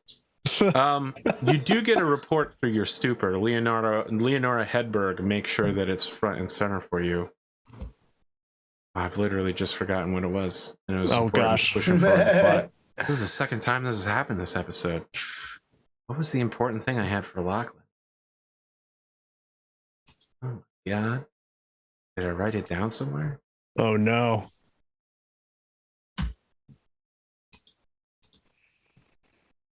I don't remember now. Never mind. She gives you nothing until I remember. Yes, I got it. Audrey Lafayette sends you a report because there is a military force that is missing on planet. It was the military force that attacked to try to steal the Dragoon. No one knows who it belongs to, but it has been confirmed that none of the active parties during the war were involved. So not Bassett, not you guys, not your own military, not the Draconis Combine. It was a third or fourth or fifth party at this point that was out there looking for it, and they cannot figure out who was involved. That's bad. Yeah. Also, with that report is the acknowledgement that released from Comstar custody is one Samuel Barrett, having successfully been left behind by the Draconis Combine, sued for political asylum with Comstar, and is now 6 months after the war being released with his men and equipment. That was the group that like was tactically very savvy, correct? Yes. Mm-hmm. He had tactical genius. He was left behind so that they could make room for their own stuff. Draconis Combine has a long history of screwing over its own mercenaries. Does he want a job? He does want a job, but he's also a little nervous staying on Whittington, considering that he prosecuted a highly successful campaign inside the city, which would normally be highly illegal. And the very thin excuse that the Draconis Combine was the ruling government, so his forces were acting as security concern, is Comstar saw it as, because Comstar hated the Federated Sons at the time because they attacked the HPG. Comstar saw it as, they would back it, but the local people of the city may remember Samuel Barrett slightly differently, given that it was his men with machine guns in nests in their houses. So he would love to be off-world, though. If you have a mission you'd like to prosecute somewhere else, or somewhere not in the city, perhaps in the countryside, if you're looking to hire, he would love to meet with you if you'd like to third-party location somewhere away from the general public. I mean, I think this would be something that, obviously, I don't know if Anko would even know about this yet. Anko does not get that report. Audrey has passed both of this along privately directly to Lachlan and made sure that he reads I don't have anything I can think of that they would do, but I guess he would, like, Anko's around enough. I think she would find a way to get this information if she wanted to. So if you have an idea, I'm all for it. So I think I'm not going to say send him to periphery right now, but I'm saying that maybe once that trip finishes and they're back, we have a mission for Barrett to go on with some of our folks that, so like for instance, Lachlan's cousin and Davies would go on a mission with Barrett to do something more. So maybe even going after the big. We could send him on the treasure hunt. Yeah, that's what I was thinking. That works. Send him on the treasure hunt, and then Anko would maybe lead that one in some way, shape, or form. Or what is your offer for him now, immediately? Remain on planet and garrison, or be on retainer somehow for a bit. I think it would be interesting to garrison, or at least protect the Heroican Highlands, since they seem to be attacked very regularly. Sorry, that was just an idea. Well, Barrett is out his personal hovercraft, but the rest of his forces are either LRM, SRM carriers, hovercraft, or he picked up a lance of mechs by merging with another mercenary company. So he's got a pretty mobile force, not one that's particularly well suited to like staying in one place. His men are all trained and experts and professionals. They're also professional tricksters, and they are capable of executing the clever plans their leader pulls off. They may not be your standard garrison defense. So what do you want to do with them? They are not going to. They will not garrison in the city. They're worried that someone's just going to pull out a gun and kill them. Yeah. What do you think, Jasper? They're not being in the dang city. I'm going to make them go do the garrison exercises with the tanks. Okay. That are outside in the field. With Yusef? Yeah. Who is officially hiring Barrett's privateers? Would it be possible to do a joint? Because I think Comstar has. If you want to create a third-party organization to put both of your or all of your names on, that's fine. I just need to know who they're answering to. Got it. Is it the planetary militia? We could also just do it the government of Whittington. Yeah, you could have the government of Whittington hire them. That would be deeply unpopular if it ever got out. Yeah. I would say as long as no one looks closely. I mean, you control the bureaucracy, so you could just make sure it doesn't get announced. I mean, I don't want to cause a ruckus. They're mercenaries. They're never going to be particularly popular, but ones that attack the planet are going to be even more unpopular. I know. Is there just a way to get them off the planet? Is there a way to like send them somewhere? I mean, so one option I thought is we could. I was thinking make them be useful in the garrison, but then until the jump ship comes back, and then we'll send them on a mission off. Well, you have other jump ships. That's true. You can hire other jump ships. Send them to go track down the Outworlds Alliance people that you need. This is way after that has started. Yeah. Damn. It's not until what's the 6 month? All right, well, it sounds like June.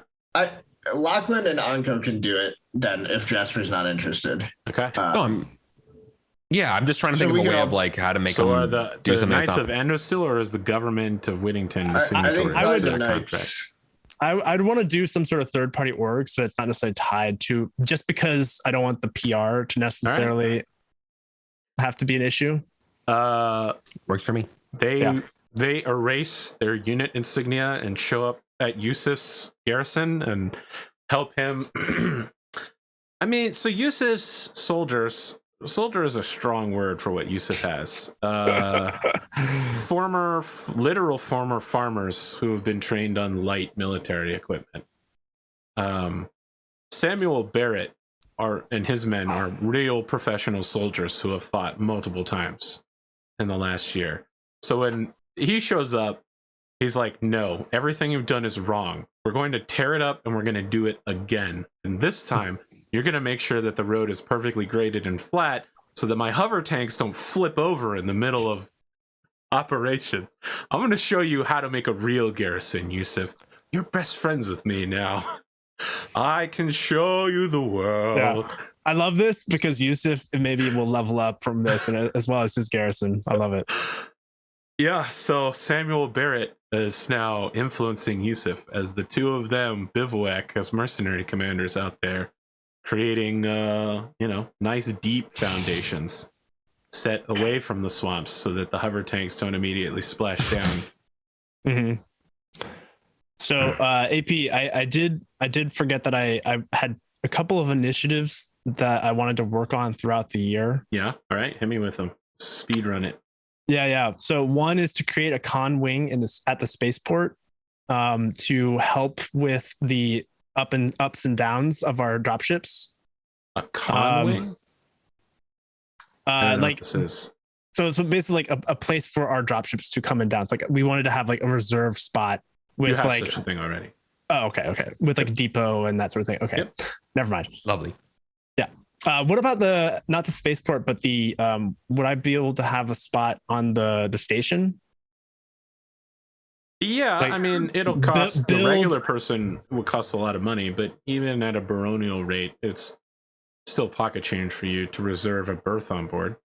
I mean, how big of a space are you looking for? Are you looking for, a bed and a bathroom, or are you looking for like a luxury entertainment suite? Or even a whole cargo bag? It's not even just for Onco specifically. It's for the support of the fleet and other things like that. Oh, you want LeBeau's men to be able to go on board.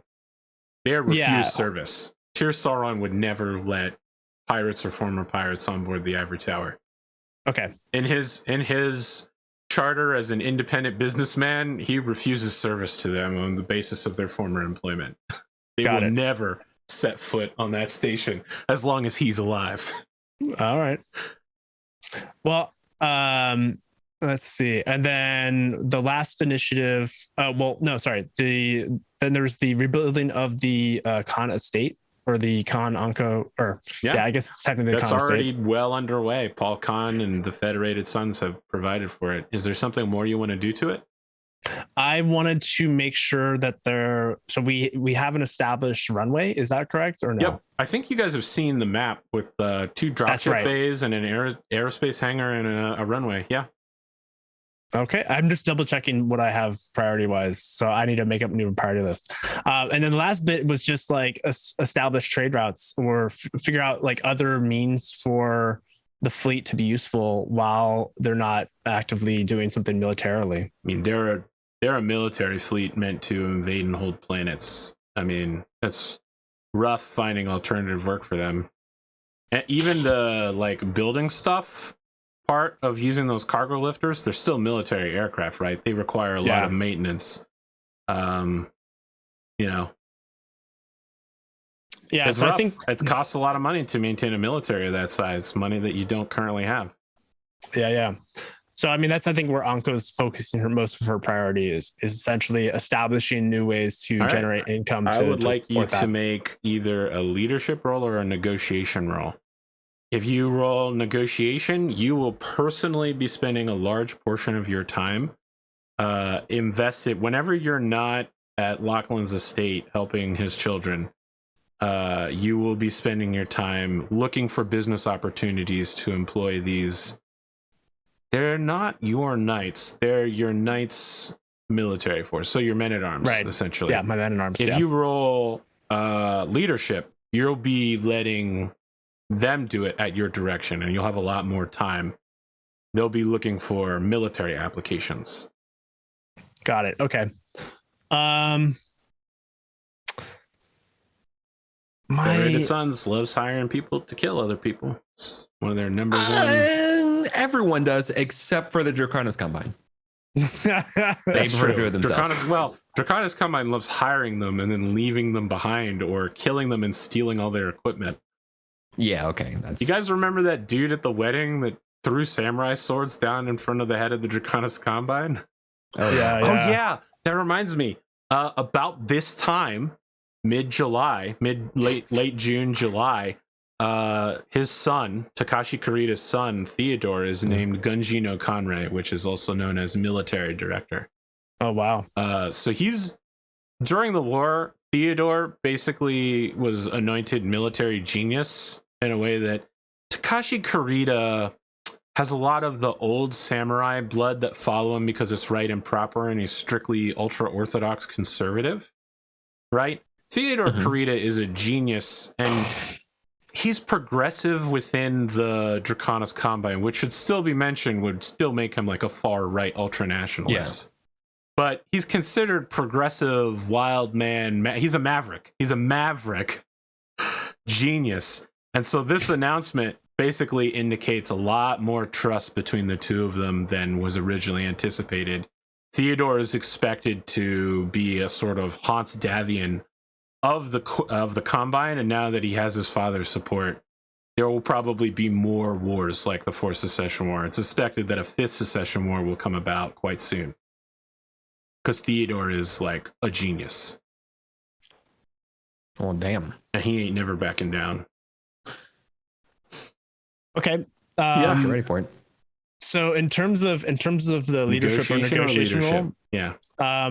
I have a note here, and I don't remember where it came from, of a +2 boost for my leadership. That was for another role. That was for people helping you. Okay. That's not permanent. Okay. I'm gonna unless that so it's not confusing. What? And that's what? No, I'm just. He's just saying. Which role would you like to make? Well, I think actually that's a good point. Maybe Anko would go to Jasper and say, is there a military, because he's more connected to the military, is there a military function that this fleet can do to bring income? Well, it's mostly for them to be useful and to bring income to my house, or is it like something that we can share with others? You tell me what you want to do. All right. I'm gonna ask Jasper, like, if there's something going on that we could be useful for. Is one direction I was thinking of taking it. The other direction was well, yeah, let's just do that. I mean, yeah, let's just. I don't think there's going to be anything other than the obvious. You gotta make a choice, Seti. Leadership or negotiation? I mean, they're both very equal. So how do you want to do it? Do you want to be personally involved in helping find it? Or do you want to let them find a strictly military use of their time? So risk and reward. For me, it's down to is spending my personal time for it going to net them like a positive, it will give them perception? A different outcome. Yeah. So that's what I'm trying to understand is like, is it going to give them like a better perception from the people? They may not even be on Whittington to do. If you look for a job personally, it probably won't be here.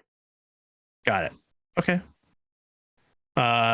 Same thing with militarily though, right?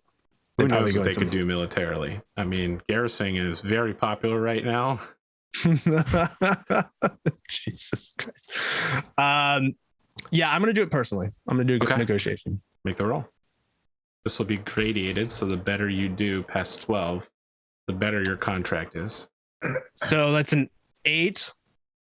So that's 16. Okay. You're good to let that stand? I'm gonna re-roll that too. All right. That was a mistake. Yeah, slightly. One contract that was almost about to reach your table was snatched away. The Federated Sons has listen. You're not going to be able to hide from the MIIO the fact that these guys are pirates. Mm-hmm. The Federated Sons doesn't have a lot of experience at dropship piracy, stealing jump ships and such. Mostly you just put a giant gun towards them and say, hey, surrender. And they go, well, I don't want to die today.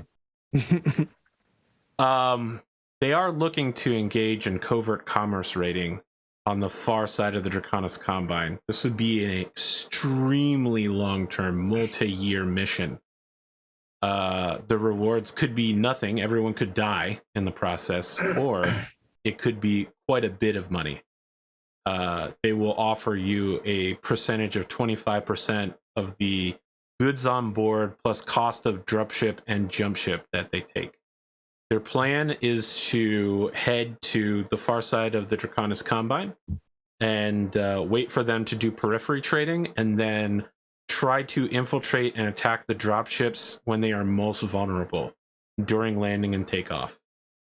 They're going to use, their plan is to engage in a nearly suicidal attack using your in-atmosphere fighter superiority to just launch a bunch of dudes and then drop people out of like blimps to race the dropships down, attach to the sides of them magnetically, and then cut their way in while the dropship is falling. So, I mean, while you're falling, there's not a lot. You can't shake them off, right? You know, ovoid, maybe with a leopard, like things that are shaped aerodynamically, but with the most common dropship shape being a sphere, you can't emergency maneuver in any way, or you'll fall off your thruster column and just everyone on board will die as you slam against the bulkhead. Yeah, it's super risky. It hasn't been done in decades, but the AFFC loves testing out new battle tactics, and they'd love to covertly use disposable pirates for very cheap and promise huge rewards. Okay. So, question for you, AP, is that the only option? That is the most well-paying option that you can find. The other option is to station them on Tancredi 4, which is like your local regional capital, where they will be used to help train a new wave of planetary defense fighters. So defensive fighters, like atmosphere fighters, are not popular in the Federated Sons. Even though you could have 5 of them for one aerospace fighter, they like aerospace fighters because you could transport them to another world, right? Very quickly. Atmospheric fighters are only good also in places that have atmosphere. There are some colonies that are entirely space-based. An atmospheric fighter would be useless there. They are experimenting based on their experiences in the Fourth Secession War with atmospheric fighters as a purely defensive, cheap option. And they are looking for pilots like yourselves. It is a very low-paying job. They will be away from home. And, you know, it's like Top Gun, except they aren't training the best of the best, and they also aren't the best of the best. They're pirates. Yeah, so I guess I'm torn because you've left me with two there's like well-paying, but like super risky where like everyone could die. And then so I have a fleet. You may never know what happened to them. The AFSC may just be like, yep, everyone was lost. Yeah, exactly. So no I mean, that's kind of where I'm like, I'm now between another rock and a hard place with this fleet that was supposed to potentially protect Whittington, but is very expensive. If you want them to be here, there's not a lot of jobs for atmospheric fighters. They are here. If they're going to protect Whittington, they'll do so as part of their day job. That's it. There's not a lot of call except for the cargo transports for any sort of work. Okay. Unless you just want to, if you think you can hold a military air show that makes more money than it costs, without some very good subsidies, it's not going to happen. Yeah, well, part of it is also because now I'm torn between pulling them away from them establishing themselves on Whittington as like this is their home base, and they don't. It's rough. You hired pirates, and the war's over. Their chief occupation is piracy. Yeah, I mean, I was thinking it was like shorter term things that we'd be able to do, not necessarily The job on years Tancredi 4 long. is short term. It's only going to be like 6 months. Yeah, Just enough so time to get them up to speed in aerospace and airspace piloting, not Hey, aerospace. if it's a net positive, I'm going to do that, so that way they're not away from their families for as long. Okay. Because I think in this case, I'm trying to build a rapport with them of like, hey, you're being used, you're being brought in for your skills and you're part of Whittington, you know. They don't care. They're perfectly willing to get to fly every day at the Federated Sun's dime. Exactly. Listen, you would like them to be deeply attached to Whittington and the Federated Suns and such, and they are deeply attached to a paycheck and their charismatic leader who's not here. Yep. All right. We're right at the end. I just want to report that LeBeau returns with your people. They come back with full purses and essentially a bonus from the local governments of the Outworlds Alliance. It's not like there was a riot or anything, but your people were instrumental in helping to hold demonstrations of peace between the military and the government forces versus the people. You know, they were basically like, hey, we're a third party. Let's sit down and talk, guys. Talking is more important than fighting right now. So it is believed that they were pivotal at bringing people on multiple planets to the discussion table. Those discussions will be ongoing for years. You know, literacy rates are so low, education is bad, but the military is holding on just long enough. And right. I think wasn't the goal to also help them with the literacy as well, or no? I mean, I think the literacy rate is like 30%, right? It would take generations to get the literacy rate high enough. But all you have to do is plant the seed, and then they can educate themselves. That's what you did. You trained people to become military and government trainers. Yes. Yeah. So now they're home and they can do a job. They are all, of course, horrified to learn that a huge number of their membership were spies for the ISF, and some of them are like really dramatic. Oh no, who among us were ISF members? Whoa, that's so weird. Crazy. Anyway, here's my 2 weeks notice, boss. Yeah. They're immediately put into a prison. I mean, are you actually gonna if anyone, I'm going to definitely subtly try to discern who was potentially. I mean, there's a lot of people that just want to quit their jobs when they come back. They've done what they were supposed to do. They came back. The planet was attacked. You know, they're trying to rebuild their family just as well. The Seppuku house is gone. Yeah. Some of them are. I'm just going to let you know. Some of them are ISF members. Yeah, that were surprised to come back and find out they were supposed to be activated. Right? I mean, your employee retention rate after this is about 75%. You know, just a lot of people, about 25%, just wanted to take their riches and go home and move on to the next career. You can start reopening the dojos, though, for sure. Yeah, so I think that's one thing that Anko does is reopen the dojos, and I like how community involved this show is. Like, we got Tamari out there leading the peace guitar. We got Anko and, you know, trying to turn these pirates into reformists. And we got Lachlan drinking alone in his office at 3 a.m. Very community oriented, that Lachlan. Absolutely. No, side note, Anko would definitely appear every now and then at one of those readings. And just kind of like look from afar in admiration to Tamari and how much a mother she's become. Truly a mother to the world, actually. Yeah, to a mother to the world. One day she'll get that college degree in aerospace engineering. One day. But yeah, those dojos would also, I think, bring in some of the pirates and try to teach them a new way of life as well. Like, here's some pottery class. I don't know. Are you ordering them? They will not voluntarily go to the local YMCA. Well, I thought that this was like LeBeau's thing was ingratiate yourself. And LeBeau's back. I was about to say LeBeau's not here, but now that LeBeau's back. No, LeBeau's back. Yes. So I tell LeBeau it is now time for you to. LeBeau gives a wonderful to speech to his men in extremely archaic French that it would be in their best interest to learn a number of new trade skills in order to get part-time jobs.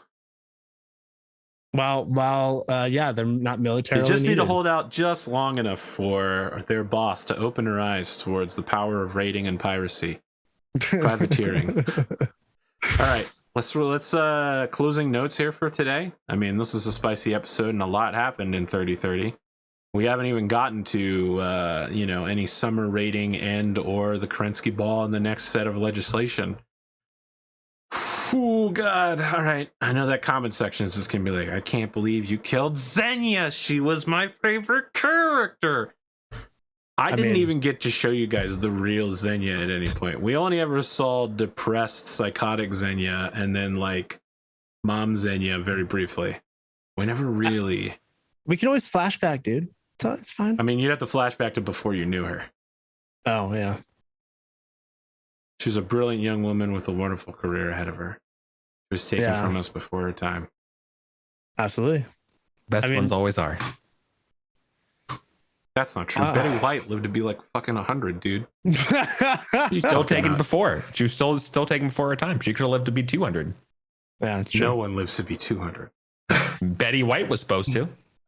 I mean, friends, I actually got to run like right now. So like, can we wrap up here? Yeah, that's what I'm saying. What are the closing thoughts for this episode? Happy to be back. Love it. Happy to be back. No, are we back next week, or Eddie? You're questionable. I'm around. All right. I may not have a desk. We'll see. 2 episodes in a row. Can we really do this? All right, I'm gonna have to have some talks with Kane this week about what LeBeau's really doing. Other than that, Patreon, thank you for supporting us. I hope you enjoy this 1 week early look, and for all of our viewers, thanks for sticking with us. I know it's been a rough holidays getting episodes out. Have a good time zone, friends. Yeah. Take care, y'all. See ya.